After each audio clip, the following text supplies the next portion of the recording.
about instance optimal algorithms for A/B testing. So I'm excited about instance optimality. I think it's sort of a renaissance in testing that has already happened on the research side, but hasn't made its way yet to the practical side.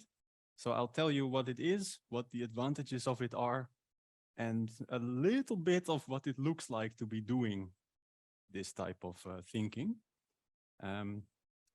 So let's see. So what's the context for this thing? So when you're doing A/B testing, you're trying to help making smart decisions, right? So that's why you're setting up these tests to, from their conclusion, do something, right? So that's good. That's using data to make decisions. And what I feel is that the type of testing tools that have been developed for that are currently actually also constraining what type of decision making we are thinking about, right? And I think that's bad, right? So I think that by being able to do testing much more flexibly, we can actually be much more creative on the decision making side, and in particular in the type of questions we ask our testing, let's say, department. All right, so to see and to understand what's going on, I want to talk today about, if you're giving a testing problem, can you figure out how difficult it is to maybe reply really, and then do a different test instead. And if you then decided that this is really the test that you want to do, I'll show you some hints about how to then approach this testing. All right, let's start by giving you my cartoon of what testing is. And what I decided to do is to be completely as basic as possible on all the aspects that are not so interesting for my talk. And there's only one dimension in which I will make things interesting. All right, so let's go over the things that are vanilla. So somebody asks, I made these 4 versions of the product. Which one is the best? Go figure that out for me. So you're the tester. So you decide, okay, let's get some users and let's allocate them dynamically to these versions of the product. Okay, so what does that look like? You take the first user, you send them to version B, you see what happens. Take the next user, you send them to C, you see what happens. Right, and as a result, you accumulate data like this. So from each of the versions, you tested it a number of times and you got feedback. And here I'll be assuming that the feedback is Bernoulli, so happy or sad. Okay, so you do that for a while until you decide that you've seen enough data to draw a conclusion. So in this case, if you count, you see that we requested 15 samples. And then finally, the last thing the system does is it gives an answer to the question that was posed. Right, so in this case, it would, for example, say, the best arm is arm C. Right, so this is the type of systems that we're thinking about.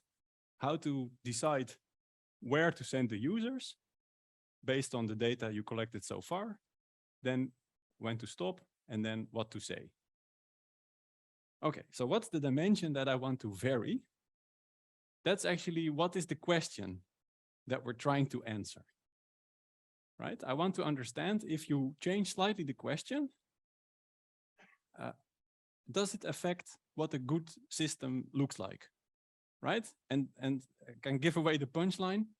Very small changes in the question can turn a very hard problem into a very simple one, in the sense of requiring millions of samples versus a few hundred. Right, so in that case, it is really important to test for the thing you want to know. Okay, so we'll play around with different questions and see how they affect the design of the test. Okay, so now let's go on with fixing all the things that we don't want to vary. So one of the things we have to fix in this picture is how good are these versions of the product. Okay, so I had 4 versions, A, B, C, D. So this is my little graph that from now on fixes how good they are. Right, so I think of these versions as maybe websites, and there is some user that then maybe clicks on something or not, right? And each of them have an associated click-through rate, right? I will call those the mu's, mu A, B, C, and D, and all together, that's the entire vector, like bold mu, right? And throughout the talk, I will give you the secret knowledge that in reality you never have, but this is the world. This is the what we're up against as the tester, right? So for example, version B is the best. So we don't know that, but that's the truth. Okay, so this is the unknown true bandit instance mu. We fix it. Okay. So then let's talk about algorithms. So we're placing ourselves in this thing called fixed confidence setting. So that means that we agree on a probability of making an error. And typically that's 5%. So that's what this delta parameter is about. And then the algorithms will have to decide which new samples to collect, when to stop, and what to answer. Right? So if you think about an algorithm, it will have these three parts. Okay, and then we put as a constraint that the algorithm has to be reliable. So no matter what bandit, I mean, I showed you our true mu, but even if we put you in another bandit model, the algorithm will have to give the right answer with probability 1 minus delta, right? So delta is the budget of mistakes. That's a hard constraint we put. We will only think about such algorithms, reliable ones, right? And then within the set of reliable ones, we especially prefer the ones that don't take many samples. So they are more efficient. Okay. So why am I telling you about this whole thing? It will actually influence our thinking about which problems are hard and which problems are easy, right? It's all about, does there exist an algorithm of exactly this flavor that solves it efficiently or not? All right. So now I'm going to tell you sort of the theoretical stuff. And I think I have to apologize in advance, but I will make up for it by showing you lots of examples of how it works out in practice. But we will go over this one messy definition. Okay, so first the intuition. So what are we doing? We set up this constraint of a type of algorithms, and we want to know for a given testing problem, so given bandit, given question that we're about to answer, how difficult is this, right? And what I'm showing you here is actually a very nice, and I claim also precise, characterization of how difficult a testing problem is. Right, so let's go over it, and then there is examples where we calculate all this and see how it answers our question, which was, how does the question matter? All right, so what's the idea? If your algorithm will give the correct answer for mu, then what it has to be doing is it has to collect data to reject all possible other bandit models where that answer is wrong. If all of those have been rejected, that's the situation where it's safe to give the answer that works for mu. Right? So smart bandit algorithms intuitively have to reject lots of bandit models that differ in the answer than the answer that you want to give. Right? And this theorem here that I like a lot quantifies exactly how many samples that takes. So let's read it. So it says, if you are delta correct, so that's a good algorithm, and we look at some bandit instance mu, so we already figured out which mu we are in, then there is a certain number of samples that this algorithm will need to take. And that number of samples is controlled by two things. So the first thing is a factor, this log 1 over delta, that's purely determined by the confidence, right? So that's kind of nice and easy to understand. More, if you want to be more reliable, you have to take more samples. And the second thing is the sort of thing to be apologizing for. So that's why we gave it a name, or they gave it a name. It's called the characteristic time. And it's defined as the 1 over of a max-min problem. And what this max-min problem is trying to do is it's looking over smart ways to put samples. So it's optimizing over proportions or probability weightings over the different arms. And then it's trying to do that first line. It's trying to reject any banded lambda that disagrees in the answer with that for mu. And why would you be able to reject such a lambda? Well, if you've seen a lot of samples from arms where there is a big difference between mu and lambda. So here is the information distance, KL, measured between your mu arm and the same arm in that banded model lambda. So this altogether is how much information you get to reject lambda if you're actually in mu and you look with frequency WA at each arm A. All right, so that's like a mouthful and a lot to take in. So I won't actually be sort of going into this thing much more, but we want to use it for two things. Namely, first, the theorem here is actually an inequality, but there are also algorithms that achieve this. So that means that this is actually a precise notion of how difficult is a testing problem. If you want to know how many samples you need, it's this many at least, and also this many at most if you do your algorithm design right. Okay, so this gives us a way to figure out exactly how many samples are needed for a certain testing question. Okay, and it gives us slightly more, namely it also answers in some sense the question, if you want to do that testing, how would you do it? Because this inner maximization problem that's looking over frequencies with which to sample the arms, it turns out that the only way to match this characteristic time is by sampling exactly with those frequencies that are arising here in this problem. Okay, so a smart algorithm will have to sample with proportions on the arms equal to that argmax out there. Okay, so we got a picture of how difficult is a problem and how should you address it. Okay, so now back to the main storyline. So we got our tool, now let's use it.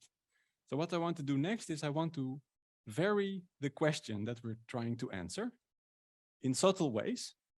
I think I have 8 versions for you. It starts out with what's the best arm, like we discussed before, and then we'll do a bunch of similar questions. And I'm already going to give away where it's going. Namely, if you look at the 8 different problems and you ask yourself, how many samples do I need? So that's here written in blue. Then you see that for the different problems, you need an enormous breadth of how difficult these are, right? There are problems like the last one where 800 samples are enough. You can conclude and go home.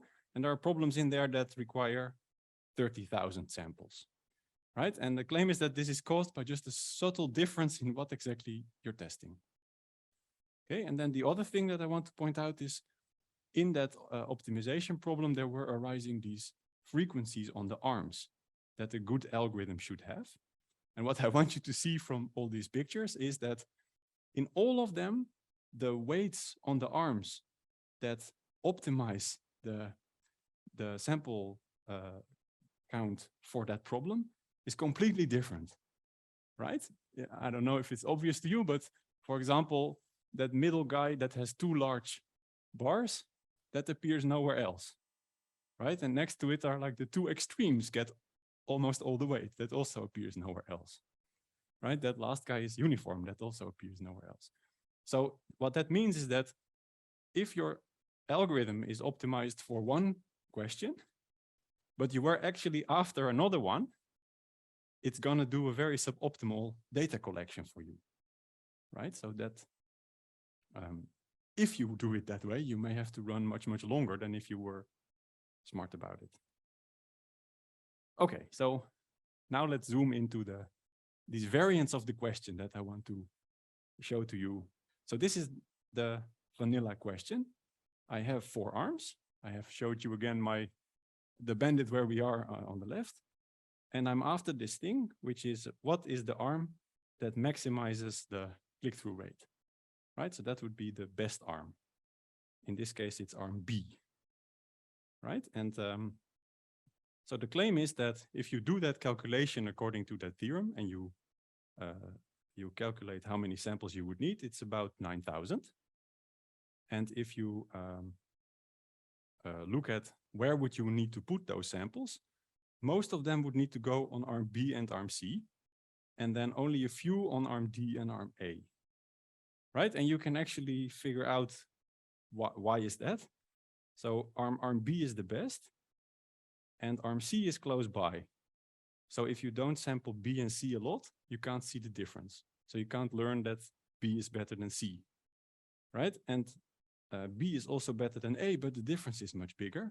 So with much fewer samples from A, you can also discriminate A from B, right? And same for A and, B and D, right? So that's why B and C should get a lot of samples and A and D don't have to get that many, right? So this is the standard best arm picture, right? You would be really happy if your algorithm does this. Okay, so now let's start playing with the problem and see what's changing, right? So let's remember this number 9,000. 9,000 is the baseline, and sample in the middle. That's the decision for best arm. Okay, so let's go to the other first variant. So this is something we actually saw in Christina's talk, where you're changing the question and you're saying, one of these arms is special to me. It's in this case arm A. I think of that as the control arm. So that's what I already have, right? And I want to know which of these other ones, B, C, and D, are actually better, right? So this could be on the way to a decision of which of these other versions should I invest in to sort of work them out for further testing. This would be a sort of a selection. I only want things that are better than what I already have, right? So what does it take to figure that out in this case? So it turns out it's much easier than that other question. And you have to sample quite differently. Okay, so if we look, what are the arms that are better than the control? It's B and C, right? But in this case, for example, B is much better than the control. And that's why with relatively few samples from B, you can already discriminate it from the control, right? So you see that you don't have to sample B that much to answer this problem, right? So from sampling mostly in the middle, we went to, you have to sample A lot to figure out how good is the control. And you have to sample C a lot because it's quite close and you have to figure out if it's better or worse. All right, so this, okay. I find these plots really insightful, and also as a sort of a check, is my algorithm doing the right thing? So let's do a few more, right? Because all better than the control, yes, you could do it, but is it really what you want? So let's think of another version, which is somebody tells you, well, you know, I have this threshold, and if it's not better than that, I don't care, right? It has to beat, I want to get to gamma. Gamma is this higher number. I put it here at the dashed line. So I just want to know who is here that's better than gamma, right? It looks like it was a very similar question to that control question, except maybe now there is a fixed threshold gamma. But again, it completely changes what a good algorithm has to do, right? It's now suddenly we see staircase instead of, well, what these other two things are. And the problem also got much harder, right? And you can then inspect and go like, oh yeah, that makes sense. If I want to discriminate things from gamma, then the hardest ones are the ones that are very close to gamma, right? So in particular, arm C is very close to gamma. So I need to sample it a lot to figure out where it lies, right? And then, for example, arm D is very far below, so it requires hardly any samples. Okay, so maybe this is what you wanted to learn in the end, right? Or was it? So another thing you can do is say, well, yeah, I don't really know about, like, I don't like getting back like potentially many arms, just give me the best two, right? Not best one, but best two, and I'll continue with those, right? So that's also a problem that people have looked at. So you sort the arms and you want all the arms that are at least as good as the second. Let's not worry about ties. So I just want the two best, right? So in this case, that would be B and C. And then it turns out C, you don't have to sample B a lot because you just have to know that it's high. C, you have to really discriminate from A to know that C is in the good set and A is not, right? So A and C are the difficult arms to discriminate. Okay, so maybe top 2 is what we wanted. If that's what we wanted, then about 4,000 samples would be enough to answer that problem. Okay, let's, so I don't want to bore you with, let's say, more and more versions. So I tried to make all the versions spicy in some sense. So let's look at the remaining ones. They're quite spicy. So now we're saying, yeah, I like good arms. Give me all the ones that are at least close to the best. Right, that sounds super reasonable too. So how close? Well, let's introduce some epsilon, right? And then if we draw that line for the epsilon that I picked as the distance from this guy up here, that would include the middle guys, and the bottom 2 were excluded, right? And we saw some other cases where the answer was actually the middle 2. For example, for top 2, you also have to answer the middle 2, right? But the difficulty of the problem is much higher here. This was this guy with 30,000 samples. So why is this more difficult? Because I guess this arm here, if it would only be a little bit higher, then no, let's lower, then this arm would certainly join the set of at least epsilon suboptimal arms, right? So you suddenly need to know very, very well the quality of this arm to decide to include that or not, right? So the fact that this up here and this down here is about epsilon apart makes this a super hard problem, because you have to figure that distance out precisely and not just roughly, right? So that makes that all the samples have to actually go on A and B. And these other guys with just a few more, you can figure out their position in this problem. Okay. Right, so now final set. Let's make it even more fun. So I had a story behind this one. It's like we have 4 arms, but 2 of them are very aggressive towards our competitor. So if we do any of them, we have to also invest in our legal team. The 2 other ones are much more benign. So maybe we invest in advertising. Yeah. So what we care about is, we don't want to know yet who's winning. We just want to know, is it among the first 2 or the last 2? Right? That's enough. Okay. So is that,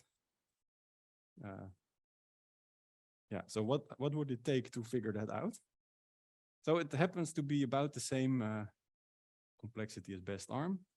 But there is now this funny thing that we really don't care about samples from arm A, right? How could that be?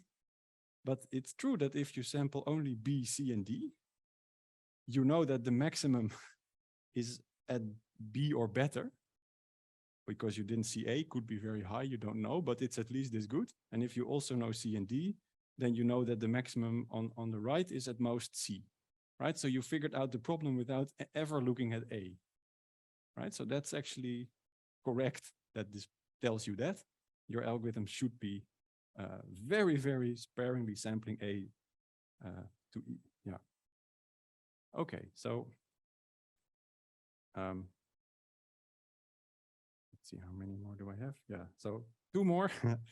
So it's just, I think it's intuition building, right? I'm telling you all these things to show that it is super subtle, and that it really pays off to think about, what exactly do I want to do with the outcome of my test?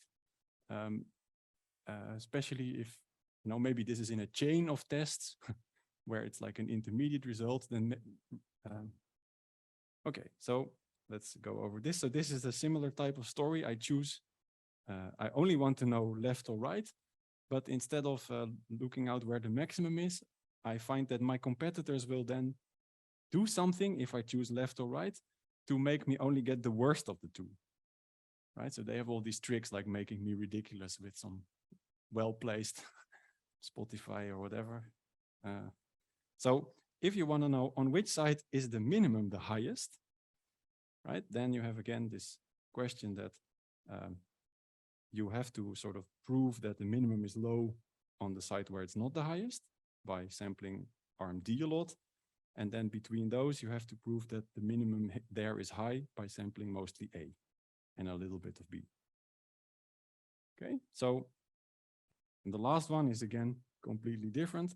Suppose instead that these arms, one of them represents payoff and one of them represent cost. So if I choose to go left, I get mu A minus mu B.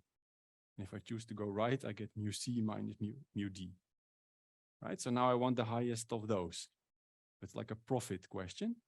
And it turns out in this case, the right answer is about uniform. And it's a really easy problem. All right, so what was the message there? I think this should all be part of the toolkit when you think about which test am I going to run. Sort of this like insight into what's hard, what's easy, what am I afraid of, what do I want? Okay, so it matters a lot what question you set yourself out to do the testing for. So I say optimize it, like including as much of the follow-up decision making as you can. All right, so then the last thing is, okay, given that I know all that, and I really figured out what question I want to answer, how do I get the sample complexity that's roughly that blue number, right, which I claim is possible? Okay, so what I showed you is that there was this quantity from the theorem that says how difficult things are, and it had that maximum in there, which says what these proportions are that we saw. Okay, and what we would like is that our algorithm samples with proportions that are roughly this argmax W. Okay, and the problem with all that is that inside here sits mu. That's the bandit model we're interacting with, and we don't know mu. Right, so without knowing mu, we want to behave like that argmax. That's our task. So how do we do that? So this is what I want to say here is we have built up a whole bag of tricks, not tricks, techniques to get there. And they have been sort of in several iterations. And at first it was just asymptotic optimality. And now it's like there are specific finite time, like how much extra cost you have from all the learning going on to behave like that W star. Right, so I won't have time to go into any of the details. I'm just, the cool thing about it is that you set up sort of a in your head learning interaction. You feed it estimates of the bandit model. So those are initially not very good and get better and better. That learning interaction is, its job is to learn those W's. But it's doing very little work. It's doing, let's say, little gradient steps, if you want, to get you better and better W's. Right? So you take samples in the bandit, they form your estimate for the bandit model. That goes into that learner that's all in your head, but that spits out weights that you use to drive the sampling rule. Right? And so that's like a big feedback loop. And it's to stabilize all that and make sure that it sort of spirals into control and gives you the optimal W's. That's sort of difficult, but it's doable, right? And that requires tools like regret bounds, concentration inequalities, smart use of optimism, etc. But what you can have in the end is strategies that take as many samples as that blue number that I've been telling you, plus an amount that's small on the scale of the confidence. Okay, so and in papers you can actually have precise terms for how small is small, but it's really like practically small. All right, so what I wanted to sort of convey is that problems, every testing problem has a characteristic time and an oracle allocation, and these things are very sensitive to exactly what question you ask. Okay, so I think you can gain a lot by fine-tuning that in a smart way if you take the why you're doing the testing into account. right? And then once you have that all figured out, there's sort of a technology becoming available to then solve that testing problem. All right, thanks.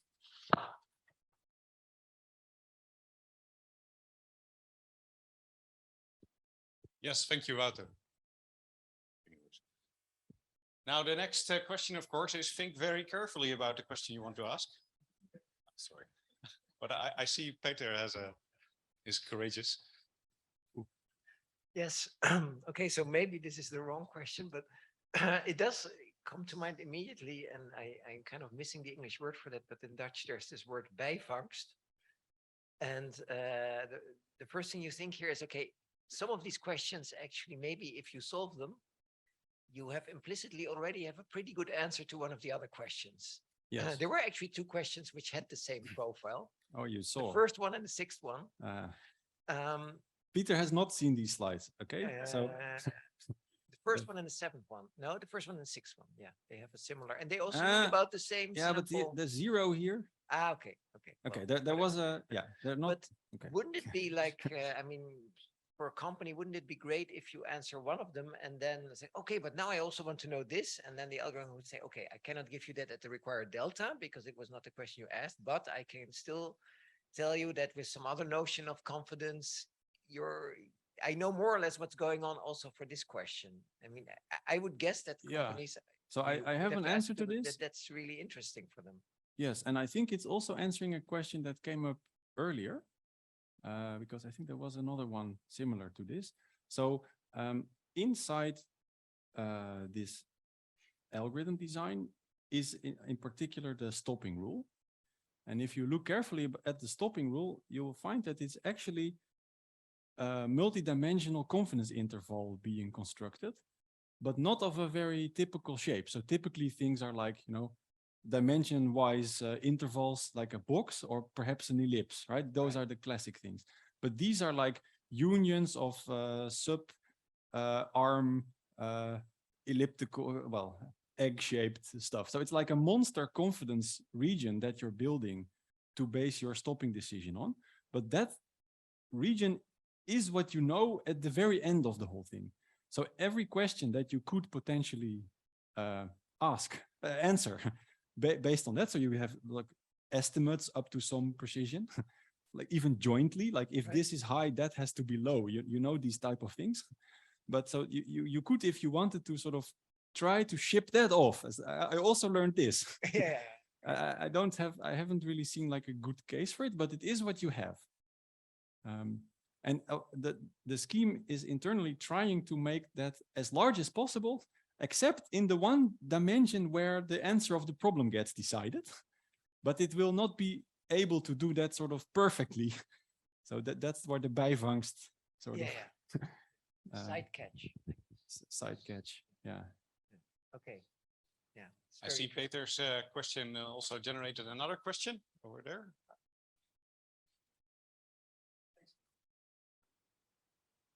Hi, thanks. Very interesting. My question is around to sort of variance in the different arms. I guess that's somewhat even here, or so if you have, I don't know, super noisy arms and very clear arms, would that massively change that? And can your algorithm adapt to that? Yeah, it's a good question. So it's also a dangerous question. So here I'm assuming that we are in the Bernoulli model. So there is the variance is actually a function of the means, right? So they are not independent, but they are not the same between arms. Like better arms, lower arms have smaller variance in this case, right? Sometimes your feedbacks are not Bernoulli, but some maybe real valued. And the first like next model you often learn about is Gaussians, where both the mean and the variance are unknowns, right? So that model is theoretically very nice, but practically never true. So I would be hesitant to, because all of this testing, if the null, if you know the null is false, right? Why do any testing? You can just reject based on no samples. So if you're assuming in the modeling that you're Gaussian, but you already know that you're not, I think that's very dangerous. So the next level that is actually sort of restoring that is to say, I'm going non-parametric, maybe bounded interval, but otherwise arbitrary distribution of the reward. There, then these methods actually have counterparts. So you can have the same picture, like with the sample complexities and optimal allocations, if you're in that world, right? And there the variances between arms can be, there it is like bounded, but still very different. Cool, thanks. That's I think we have to stick to that with the questions for now. So let's thank the speaker again. Thank you, Wouter.